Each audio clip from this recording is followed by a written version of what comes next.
सही है। सही है। सही है। सही है। सही है। सही है। म्युच्युअल फंड्स सही है। म्यूचुअल फंड निवेश बाजार जोखिमों के अधीन है। योजना से जुड़े सभी दस्तावेजों को ध्यान से पढ़ें। ही म्युच्युअल फंडची जाहिरात तुम्ही बऱ्याच वेळेला टीव्हीवर बघितली असेल। त्याचबरोबर तुम्ही एक डिस्क्लेमर पण बघितला असेल की म्युच्युअल फंडची गुंतवणूक ही बाजार जोखमीच्या अधीन आहे आणि सर्व कागदपत्र तुम्हाला काळजीपूर्वक वाचली पाहिजेत। आता हा डिस्क्लेमर बघितल्यानंतर तुमच्या मनात भीती निर्माण झाली आहे का म्युच्युअल फंड इन्व्हेस्टमेंटसाठी? का तुम्ही म्युच्युअल फंड सही है याच्यावर विश्वास ठेवून म्युच्युअल फंड मध्ये इन्व्हेस्ट करायला इंटरेस्टेड आहात? आता मी तुम्हाला सांगतो की म्युच्युअल फंड मध्ये इन्व्हेस्टमेंट करणं हे जरी धोक्याचं असेल तरी पण पीपीएफ, त्यानंतर सेव्हिंग अकाउंट, बॉन्ड मधली इन्व्हेस्टमेंट याचा जर विचार केला तर म्युच्युअल फंड खूप जास्त चांगले रिटर्न्स आपल्याला मिळवून देऊ शकते। आता जर स्क्रीनवर आलेला चार्ट तुम्ही बघत असाल तर तुम्हाला इथे दिसेल की गेल्या 10 वर्षात म्युच्युअल फंडचे रिटर्न कशा पद्धतीने आलेले आहेत। जर लार्ज कॅप फंड मध्ये इन्व्हेस्टमेंट केली असेल तर साधारण 12.40% इयरली इतके रिटर्न जनरेट झालेले आहेत। त्याचबरोबर जर फ्लेक्सी फंड मध्ये इन्व्हेस्टमेंट बघायची झाली आणि त्याचे रिटर्न बघायचे झाले तर साधारण 13.76% वार्षिक इतके रिटर्न जनरेट केलेले आहेत। त्याचबरोबर जर आपण मिड कॅपचा सेक्शन बघितला तर मिड कॅप फंडने गेल्या 10 वर्षात वार्षिक 17.82% एवढे रिटर्न जनरेट करून दिलेले आहेत। मुख्य मुद्दा असा आहे की जरी ही इन्व्हेस्टमेंट रिस्की असली तरी gold investment, PPF, saving account इत्यादी जे बाकीचे ॲसेट्स आहेत त्याच्यापेक्षा जास्त परतावा, जास्त रिटर्न्स तुम्हाला म्युच्युअल फंड मधून मिळण्याची शक्यता असते। आता हे सगळं ऐकल्यानंतर, हे रिटर्न्स बघितल्यानंतर तुम्हाला पण म्युच्युअल फंड मध्ये इन्व्हेस्टमेंट करायची इच्छा आहे का? तर वेळ न घालवता आपण बेसिक्स ऑफ म्युच्युअल फंड याच्याबद्दल सगळ्या गोष्टी जाणून घेऊया। आजच्या या व्हिडिओमध्ये आपण बघणार आहोत की म्युच्युअल फंड काय आहेत, ते कशा पद्धतीने काम करतात। तुम्ही म्युच्युअल फंड मध्ये एकत्रितरित्या म्हणजेच त्याला आपण लमसम म्हणतो किंवा मंथली एसआयपी न कशा पद्धतीने गुंतवणूक करू शकता। म्युच्युअल फंडचे ॲडव्हांटेजेस काय आहेत, डिसॲडव्हांटेजेस काय आहेत, म्युच्युअल फंडचे प्रकार कुठले कुठले आहेत आणि कशा पद्धतीने तुम्ही त्याच्यामध्ये गुंतवणूक करू शकता आणि बऱ्याच काही गोष्टी आज या व्हिडिओमध्ये आपण बघणार आहोत। पण तत्पूर्वी सुरुवात करण्या अगोदर चॅनलला सबस्क्राइब करायला विसरू नका आणि या व्हिडिओला लाईक करायला विसरू नका, कारण असेच फायनान्शियली एज्युकेशनल व्हिडिओ आम्ही तुमच्या समोर आणत असतो।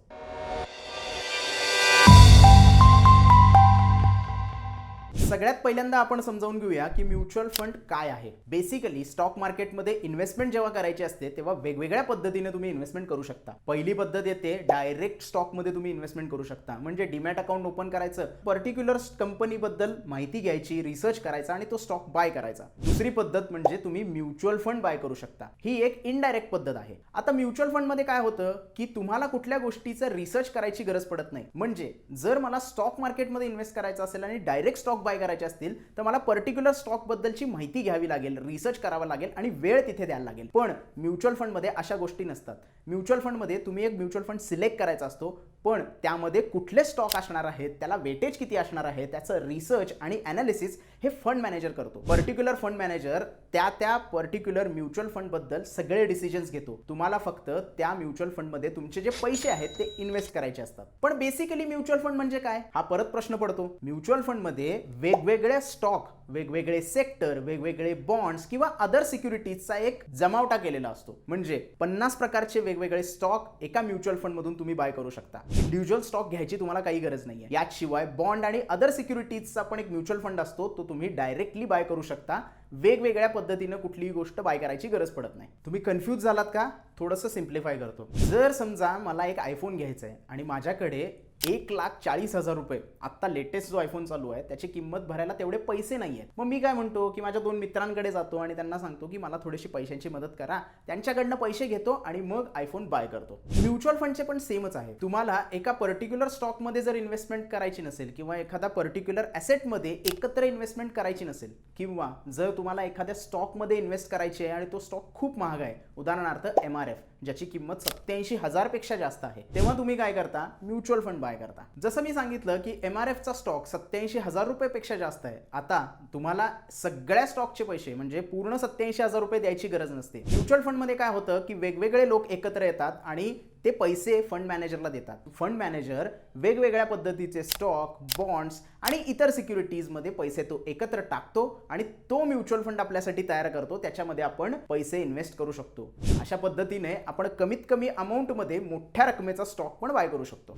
आता तुम्हाला प्रश्न पडला असेल की हे म्युच्युअल फंड काम कशा पद्धतीने करते. तर समजा तुम्ही, मी आणि बरेचसेच लोक म्युच्युअल फंड मध्ये पैसे इन्व्हेस्ट करतो. मग पैसे इन्व्हेस्ट झाल्यानंतर म्युच्युअल फंड हाऊस काय असतं की एक फंड मॅनेजर तिथे अरेंज करतं आणि तो फंड मॅनेजर आपल्या स्ट्रॅटेजी प्रमाणे किंवा ऑब्जेक्टिव्ह सेट करून वेगवेगळ्या स्टॉकमध्ये, वेगवेगळ्या बॉन्ड्समध्ये आणि अदर सिक्युरिटीजमध्ये आपले जे कलेक्ट केलेले पैसे असतात ते इन्व्हेस्ट करतो. म्हणजेच पोर्टफोलिओ डायव्हर्सिफाय करतो. एकाच बास्केटमध्ये सगळ्या गोष्टी ठेवत नाही. तो काही बॉन्ड्स खरेदी करतो, काही स्टॉक्स खरेदी करतो. वेगवेगळ्या सेक्टरचे स्टॉक ते असू शकतात. याच्यामुळे काय होतं की पोर्टफोलिओ डायव्हर्सिफाय राहतो. म्हणजे एखादा सेक्टर जरी वर्कआउट नसेल करत तरी दुसऱ्या सेक्टरमध्ये जर परफॉर्मन्स चांगला आला तर तिथे आपले रिटर्न्स कमी होत नाही. त्याचबरोबर हा फंड मॅनेजर वेळच्या वेळी हा जो पोर्टफोलिओ असतो तो रिबॅलन्स करतो, रिव्ह्यू करतो आणि जी काही खरेदी विक्री असते तो त्याच्या डिसिजन प्रमाणे ऑब्जेक्टिव्ह आणि स्ट्रॅटेजी तयार करून करत असतो. आता जेव्हा तुम्ही कुठला म्युच्युअल फंड बाय करता तेव्हा ॲसेट मॅनेजमेंट कंपनी, ज्याला आपण AMCs म्हणतो, ते लोक तुम्हाला युनिट्स अलॉट करतात. युनिट्स म्हणजे स्टॉक प्रमाणे असतात. जर तुम्ही स्टॉक मार्केटमध्ये डायरेक्टली इन्व्हेस्ट केली की तुम्हाला 1 स्टॉक, 2 स्टॉक, 3 स्टॉक अशा पद्धतीचे स्टॉक मिळतात. तशाच प्रमाणे म्युच्युअल फंड जेव्हा तुम्ही बाय करता तेव्हा तुम्हाला युनिट्स अलॉट होतात. आता हे सर्व शेअर्सच्या किमतीप्रमाणेच असतं. फॉर एक्झाम्पल, जर तुम्ही 20,000 रुपये कुठल्या तरी म्युच्युअल फंडमध्ये इन्व्हेस्ट केले आणि 20 रुपये त्याची नेट ॲसेट व्हॅल्यू, ज्याला आपण NAV असं म्हणतो, ती आहे, तर तुम्हाला जर कॅल्क्युलेशन केले तर कळेल की 1000 युनिट अलॉट झालेले आहेत. 20 रुपये NAV आणि 20,000 रुपये तुम्ही त्यात इन्व्हेस्ट केलेत. 20 गुणिले 1000 जर केले तर 20,000 आपली अमाऊंट होऊन जाते तिथे. आता जेव्हा तुम्ही म्युच्युअल फंड बाय करता त्याच्यामध्ये स्टॉक वेगवेगळे असतात. ते स्टॉक ज्या पद्धतीने वाढत असतात किंवा कमी होत असतात त्याच पद्धतीने तुमचा म्युच्युअल फंडचा NAV चेंज होत असतो आणि तुम्हाला मिळणारे जे रिटर्न्स आहेत ते NAV कशा पद्धतीने चेंज होते त्यावर कॅल्क्युलेट केले जातात. आता NAV कशी चेंज होते याचं कॅल्क्युलेशन वेगळं आहे. टोटल म्युच्युअल फंडचे जे ॲसेट्स आहेत ते total number of outstanding shares याची जेव्हा आपण डिवायडेशन करतो तेव्हा तुम्हाला ते NAV कशा पद्धतीने चेंज होते याचं कॅल्क्युलेशन मिळतं आणि जशी NAV वाढत असते तसा तुम्हाला रिटर्न्स चांगले भेटत असतात आणि NAV जर कमी झाली तर तुमचे रिटर्न्स डिक्रीज होत असतात. आता इथे NAV आपल्याला म्युच्युअल फंडची कामगिरी कशी होती आहे ते दर्शवते. जशा प्रकारे एखाद्या स्टॉकची मार्केट प्राइस वाढत असेल तर आपण म्हणतो की स्टॉक चांगल्या पद्धतीने परफॉर्म करतोय. तशाच पद्धतीने NAV जर चांगल्या पद्धतीने वाढत असेल तर म्युच्युअल फंड चांगला परफॉर्म करतोय असं आपण इथे म्हणू शकतो. पण एक गोष्ट तुम्हाला लक्षात ठेवायची आहे, जेव्हा तुम्ही म्युच्युअल फंड बाय करता तेव्हा AMCs तुमच्याकडनं काही फीज चार्ज करते. आता ही फीज कशासाठी असते तर फंड मॅनेजरची सॅलरी देण्यासाठी, ॲडमिनिस्ट्रेटिव्ह एक्सपेन्सेस आणि मार्केटिव्ह एक्सपेन्सेस या सगळ्यासाठी ती फीज आपल्याकडनं चार्ज केली जाते. या फीला आपण एक्सपेन्स रेशो असं म्हणतो. हा एक्सपेन्स रेशो तुमच्या रिटर्न्स मधनं डिडक्ट केला जातो. पुढे जायच्या आधी आपल्याला हे माहिती असलं पाहिजे की म्युच्युअल फंड मध्ये इन्व्हेस्टमेंट करण्यासाठी आपल्याला 2 प्रकारचे मार्ग असतात. पहिला मार्ग तुम्ही वन टाइम इन्व्हेस्टमेंट करू शकता आणि दुसरा मार्ग म्हणजे तुम्ही SIP करू शकता. फॉर एक्झाम्पल, जर तुम्हाला 2 लाख रुपये एकत्र कुठून तरी मिळाले, म्हणजे तुमच्याकडे 2 लाख रुपये एकत्र आहेत आणि ते तुम्हाला इन्व्हेस्ट करायचे, तर ते तुम्ही लमसम इन्व्हेस्टमेंट या प्रकाराद्वारे म्युच्युअल फंड मध्ये इन्व्हेस्ट करू शकता. सगळ्याच्या सगळे 2 लाख रुपये घ्यायचे, एखादा म्युच्युअल फंड बघायचा आणि वन टाइम इन्व्हेस्टमेंट करून टाकायची. पण जर तुमच्याकडे 2 लाख रुपये एकत्र नाहीयेत, तुम्ही दर महिन्याला सेव्हिंग जर करणार असाल, तर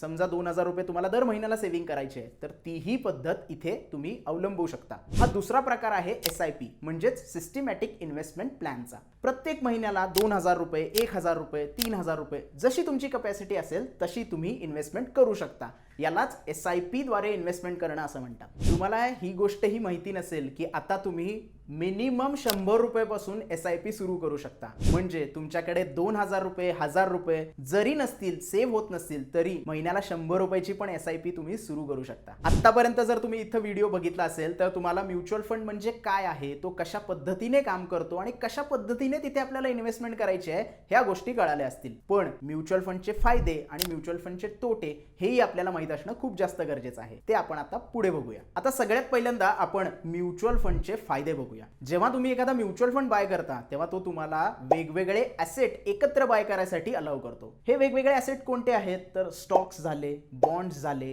गोल्ड झालं, सिल्वर झालं, अदर कमोडिटीज झाल्या किंवा अदर सिक्युरिटीज झाल्या. अशा पद्धतीने जेव्हा तुम्ही इन्व्हेस्टमेंट करता किंवा असा म्युच्युअल फंड तुम्ही बाय करता तेव्हा तुमचा पोर्टफोलिओ हा डायव्हर्सिफाय राहतो, कारण तुम्ही वेगवेगळ्या ॲसेटमध्ये तुमचे पैसे इन्व्हेस्ट केलेले असतात, तेही एकत्रितरित्या एका म्युच्युअल फंडद्वारे. त्यामुळे तुमची रिस्क ही इथे थोडीशी कव्हर होऊन जाते. आता दुसरा फायदा म्हणजे म्युच्युअल फंड जेव्हा तुम्ही बाय करता तेव्हा तुम्हाला कुठल्याही प्रकारची रिसर्च आणि अनालिसिस करायला लागत नाही. तुम्हाला वेळ वाया घालवायची गरज नाही, कारण म्युच्युअल फंड कंपनी AMC जी असते ती एक फंड मॅनेजर अरेंज करून देते. तो फंड मॅनेजर प्रत्येक स्टॉकची, प्रत्येक बॉन्डची रिसर्च आणि अनालिसिस करतो आणि तो स्टॉक आपल्यासाठी तिथे बाय करतो किंवा तुमचा पोर्टफोलिओ रिबॅलन्स पण करतो. त्यामुळे तुमचा वेळही वाचतो आणि तुम्हाला चांगले रिटर्न मिळण्याची शक्यताही जास्त चांगली असते. आता आपण थोडे डिसएडव्हान्टेजेस बघूया. सगळ्यात मोठा डिसएडव्हान्टेजेस म्हणजे एक्सपेन्स रेशो. जेव्हा तुम्ही डायरेक्ट स्टॉकमध्ये इन्व्हेस्टमेंट करता तेव्हा तुम्हाला एक्स्ट्रा कुठलेही पैसे द्यावे लागत नाही. पण जेव्हा तुम्ही म्युच्युअल फंड बाय करता, फंड मॅनेजरची फी आणि अदर एक्सपेन्सेससाठी म्युच्युअल फंड कंपनी आपल्याकडनं एक्सपेन्स रेशो चार्ज करते. हा एक्सपेन्स रेशो तुमचे रिटर्न्स कमी करू शकतो, कारण जर एक्सपेन्स रेशो जास्त असेल आणि तुम्हाला रिटर्न्स मिळतील त्यातून ते डिडक्ट केले जातात. त्यामुळे हा एक डिसएडव्हान्टेज कायम तुमच्या लक्षात असला पाहिजे. आता आपण बघूया म्युच्युअल फंडचे टाईप कुठले कुठले आहेत. म्युच्युअल फंड वेगवेगळ्या सब कॅटेगरी आणि कॅटेगरीज मध्ये क्लासिफाईड केला जातो, त्याच्या ऑब्जेक्टिव्ह नुसार आणि त्याच्या गोल्स नुसार. कुठले कुठले आहेत हे कॅटेगरीज आणि हे क्लासिफिकेशन तर सगळ्यात पहिला म्युच्युअल फंड आपल्याला दिसतो तो म्हणजे इक्विटी म्युच्युअल फंड. त्याच्यानंतर आपण घेतो तो डेट म्युच्युअल फंड. त्याच्यानंतरचा म्युच्युअल फंड आहे हायब्रिड म्युच्युअल फंड. त्याच्यानंतरचा म्युच्युअल फंड आहे सोल्युशन ओरिएंटेड म्युच्युअल फंड. आणि असे बऱ्याच प्रकारचे म्युच्युअल फंडचे टाईप आपल्याला बघायला मिळतात. सगळ्यात पहिल्यांदा बघूया इक्विटी म्युच्युअल फंड काय असतो. हे म्युच्युअल फंड बेसिकली स्टॉक मार्केटमध्ये इन्व्हेस्ट करतात, म्हणजे वेगवेगळे स्टॉक बाय करणे याच्यावर त्यांचा भर जास्त असतो. जर कुठल्या म्युच्युअल फंडने 60% पेक्षा जास्त इन्व्हेस्टमेंट स्टॉक्स मध्ये केली असेल तर तो इक्विटी म्युच्युअल फंड आहे असं आपण म्हणू शकतो. आता याच्यामध्ये वेगवेगळे सब कॅटेगरीज येतात, ते म्हणजे लार्ज कॅप म्युच्युअल फंड, त्यानंतर mid cap mutual fund, small cap mutual fund. अशा वेगवेगळ्या पद्धतीचे म्युच्युअल फंड तुम्हाला इक्विटी म्युच्युअल फंड मध्ये बघायला मिळतात. दुसरा आपल्याकडे टाईप आहे डेट म्युच्युअल फंड. डेट म्हणजे कर्ज. बेसिकली हे mutual fund government bonds, treasury bill, other securities याच्यामध्ये सगळ्यात जास्त इन्व्हेस्टमेंट करतात, म्हणून त्यांना डेट म्युच्युअल फंड असं म्हणलं जातं. तिसरा प्रकार आहे हायब्रिड म्युच्युअल फंड. आता hybrid mutual fund equity mutual fund मध्ये पण इन्व्हेस्ट करतात, इक्विटीज मध्ये पण इन्व्हेस्ट करतात आणि फिक्स्ड इन्कम म्हणजे गव्हर्नमेंट बॉन्ड्स आणि ट्रेजरी बिल मध्ये पण इन्व्हेस्ट करतात. आता दोन्ही कॅटेगरी मधल्या बेस्ट चॉईस हे सिलेक्ट करतात आणि त्याच्यामध्ये आपली इन्व्हेस्टमेंट करतात. चौथा टाईप आहे सोल्युशन ओरिएंटेड म्युच्युअल फंड. आता basically child education, child marriage, retirement plan या सगळ्यावर कॉन्सन्ट्रेट करून जे म्युच्युअल फंड खरेदी केले जातात किंवा त्याच्यामध्ये इन्व्हेस्टमेंट केली जाते याला सोल्युशन ओरिएंटेड म्युच्युअल फंड असं म्हणलं जातं. आता शेवटच्या टाईप मध्ये मी सांगितलं की इतर प्रकारचे फंड असतात. ते इतर प्रकारचे फंड म्हणजे एक्सचेंज ट्रेडेड फंड, त्याला तुम्ही ETF म्हणू शकता. इंडेक्स फंड, ज्याच्यामध्ये तुम्ही पर्टिक्युलर इंडेक्सच्या मध्ये जे स्टॉक आहेत त्याच्यामध्ये इन्व्हेस्टमेंट करू शकता. तर ह्या वेगवेगळ्या म्युच्युअल फंडच्या टाईप मध्ये तुम्ही तुमची म्युच्युअल फंडची इन्व्हेस्टमेंट ही करू शकता. आता हा सगळा सारांश होता. म्युच्युअल फंडच्या टाईप बद्दल जर तुम्हाला बघायचंय तर आमच्या चॅनलला फॉलो करत राहा. तुम्हाला पुढच्या व्हिडिओमध्ये म्युच्युअल फंडच्या टाईप बद्दल डिटेल सगळी माहिती मिळेल. आता सगळ्यात मोठा प्रश्न हा येतो की तुम्ही म्युच्युअल फंड कशा पद्धतीने सिलेक्ट करायचं. तर आम्ही तुमच्यासाठी काही पॉइंट्स घेऊन आलो आहेत जे तुमच्यासाठी खूप चांगल्या पद्धतीने म्युच्युअल फंड सिलेक्ट करायला तुम्हाला मदत करू शकतात. सगळ्यात पहिली गोष्ट म्हणजे तुमचा रिस्क टॉलरन्स आणि तुमचं ऑब्जेक्टिव्ह काय आहे हे तुम्हाला माहित असलं पाहिजे. तुम्ही किती वर्षासाठी म्युच्युअल फंड मध्ये इन्व्हेस्ट करणार आहात, 1 वर्षासाठी करणार आहात का लॉंग टर्म साठी करणार आहात हे तुम्हाला पहिल्यांदा माहित असलं पाहिजे. त्याचबरोबर तुम्ही किती ग्रोथ एक्सपेक्ट करत आहात, किती कॅपिटल तुमचं तिथे इन्व्हेस्ट करणार आहात, किती वर्षासाठी तुमचं ते कॅपिटल तिथे राहणार आहे आणि तुम्हाला किती रिटर्न्स एक्सपेक्टेड आहेत, या सगळ्या गोष्टीही तुम्हाला माहित असणं खूप जास्त गरजेचं आहे. याचं एक एक्झाम्पल बघायचं झालं, जर तुम्हाला फक्त 1 वर्षासाठीच इन्व्हेस्टमेंट करायची आहे, त्याच्यापेक्षा जास्त तुम्हाला इन्व्हेस्टमेंट करायची नाहीये, तर तुमच्यासाठी डेट फंड हा खूप चांगला ऑप्शन असू शकतो. इक्विटी फंड मध्ये पण तुम्ही इन्व्हेस्टमेंट करू शकता, पण स्टॉक मार्केटशी रिलेटेड इक्विटी फंड असतो, त्यामुळे त्याच्यामध्ये व्होलॅटिलिटी खूप जास्त असते. त्यामुळे अशा प्रकारचे इक्विटी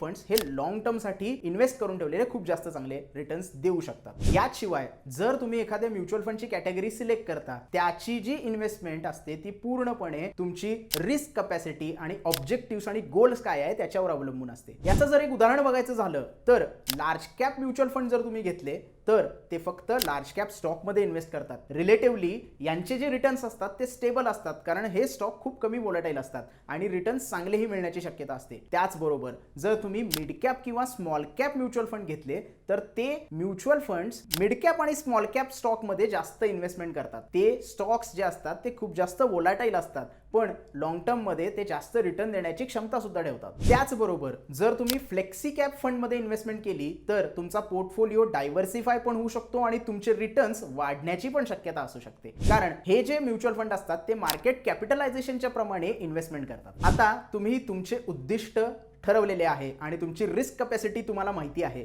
आता पुढच्या स्टेपला जाऊया की कशा पद्धतीने तुम्ही म्युच्युअल फंड सिलेक्ट करू शकता. सगळ्यात पहिल्यांदा तुम्ही फंड मॅनेजरचं नाव काय आहे, त्याचा रिटर्न्सचा परफॉर्मन्स कसा आहे, कशा पद्धतीने तो स्टॉक शफल करतोय, पोर्टफोलिओमध्ये कुठले कुठले स्टॉक अवेलेबल आहेत, पास्ट परफॉर्मन्स कसा आहे याचा रिसर्च करू शकता. त्याचबरोबर नेक्स्ट स्टेप म्हणजे एखादा म्युच्युअल फंड तुम्ही बाय केलाय तर त्याचा पियर कॉम्पिटिटर कोण आहे याच्याशी तुम्ही कंपॅरिझन करू शकता. गेल्या परफॉर्मन्समध्ये त्याचे रिटर्न्स पर्सेंटेज काय आहेत, ते सातत्याने वाढतायत का, कशा पद्धतीने त्याचा ग्राफ आहे, कुठले पोर्टफोलिओमध्ये त्याच्या स्टॉक आहेत आणि दोघांचा परफॉर्मन्स तुम्ही जर कंपेअर केला तर तुम्हाला अंदाज येऊ शकतो की कुठल्या म्युच्युअल फंडमध्ये आपल्याला इन्व्हेस्टमेंट करायची आहे. नेक्स्ट स्टेप आपल्याला घेऊन जाते एक्सपेन्स रेशोवर. सगळ्यात महत्त्वाचा मुद्दा एक्सपेन्स रेशोचा आहे, कारण जर तुम्ही एखादा म्युच्युअल फंड बाय करताना एक्सपेन्स रेशो मिस केला तर तुम्हाला रिटर्न्स मधून तेवढा एक्सपेन्स रेशो डिडक्ट होऊ शकतो. त्यामुळे जेवढा कमी एक्सपेन्स रेशो असणारा म्युच्युअल फंड तुम्ही बाय करता तेवढे रिटर्न्स तुम्हाला चांगले मिळण्याची शक्यता असते. मला जर विचाराल तर हा एक्सपेन्स रेशो जर तुम्ही 0.5 च्या खाली असलेला किंवा फॉर दॅट मॅटर 0.7 च्या खाली असलेला जर बघितला तर तुम्हाला चांगले म्युच्युअल फंड बघायला मिळू शकतात. पण कधीही 1% पेक्षा जास्त एक्सपेन्स रेशो असलेला म्युच्युअल फंड कडे जाऊ नका. सगळ्यात महत्त्वाचे म्हणजे मी सुरुवातीला पण सांगितले होते की फंड मॅनेजरचा परफॉर्मन्स बघणं आपल्याला खूप जास्त गरजेचं आहे. Particular fund manager past years मध्ये कशा पद्धतीने रिटर्न जनरेट करत आला आहे, कशा पद्धतीने पोर्टफोलिओ रिबॅलन्स करत आला आहे, त्याचे रिटर्न्स बेंचमार्कला टच होत आहेत का, सातत्यानं तो चांगले रिटर्न्स देतोय का, हे आपल्याला बघणं खूप जास्त गरजेचं आहे. कारण जर एखादा फंड मॅनेजर प्रत्येक वेळी रिबॅलन्स करत नसेल, स्टॉक जे परफॉर्म करत नाहीयेत त्यांना काढून दुसरे स्टॉक जर घेत नसेल तर त्याचे रिटर्न्स वाढणार नाहीत. त्यामुळे परफॉर्मन्स चेक करणं हे तुमची एक जबाबदारी असते. ती जर तुम्ही व्यवस्थित केली तर तुम्ही एक चांगला म्युच्युअल फंड निवडू शकता. या सगळ्या गोष्टी जर तुम्ही फॉलो केल्यात तर तुम्ही एक चांगला म्युच्युअल फंड शॉर्टलिस्ट करण्यासाठी सक्षम आहात किंवा तयार झालेला आहात असं आपण म्हणू शकतो. ओव्हरऑल कन्क्लुजन काढायचं झालं तर काय की म्युच्युअल फंड इन्व्हेस्टमेंट ही तुम्हाला वेगवेगळ्या ॲसेटमध्ये इन्व्हेस्टमेंट करण्यासाठी एक एकत्रितरित्या आणलेली एक पद्धत आहे, ज्याच्यामुळे तुम्ही वेगवेगळ्या ॲसेटमध्ये इन्व्हेस्टमेंट करू शकता आणि तुमचा पोर्टफोलिओ डायव्हर्सिफाय करून चांगले रिटर्न्स मिळवू शकता. पण ती इन्व्हेस्टमेंट करण्याच्या अगोदर तुम्हाला सगळ्या गोष्टी माहित असणं गरजेचं आहे. ज्या गोष्टी मी सांगितल्या जसं की फंड मॅनेजरचा परफॉर्मन्स, पियर कॉम्पिटिटरचा परफॉर्मन्स, त्यानंतर सातत्यानं तुम्हाला चांगले रिटर्न्स मिळत आहेत का, एक्सपेन्स रेशो आणि तुमची रिस्क आणि तुमचे गोल्स, या सगळ्या गोष्टींचा जेव्हा तुम्ही अभ्यास करता तेव्हा तुम्हाला एक चांगला म्युच्युअल फंड नक्कीच मिळू शकतो. तुम्ही कधी म्युच्युअल फंड मध्ये इन्व्हेस्टमेंट केली आहे का, तुमचा अनुभव काय होता हा मला कमेंटमध्ये जरूर कळवा. बाकी जर हा व्हिडिओ तुम्हाला आवडला असेल तर व्हिडिओला लाईक करा, जास्तीत जास्त लोकांपर्यंत हा व्हिडिओ शेअर करा आणि चॅनलला सबस्क्राईब करायला विसरू नका. धन्यवाद.